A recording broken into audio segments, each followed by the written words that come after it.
মাইলস্টোনে দুর্ঘটনার পর বেঁচে যাওয়া একজন ছাত্র তার আহত বন্ধুকে ক্লাসরুম থেকে ফিরিয়ে আনতে গিয়েছিল। ফায়ার ব্রিগেডিয়ার অফিসার বাধা দিয়ে বললেন, আর কোনো লাভ নেই, তোমার বন্ধু আর এই পৃথিবীতে নেই। কিন্তু ছাত্রটি বাধা মানল না, সে নিজে একা গিয়ে বন্ধুকে ফিরিয়ে আনলো। নিথর দেহ দেখে ফায়ার ব্রিগেডিয়ার অফিসার বললেন, আমি তোমাকে বলেছিলাম এর কোনো মূল্য নেই, সে না ফেরার দেশে চলে গেছে।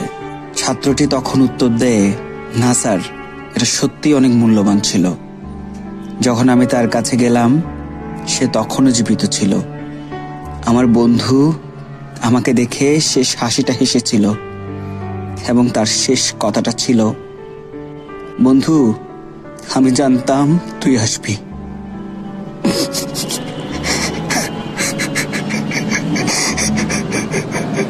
মাইলস্টোনে দুর্ঘটনার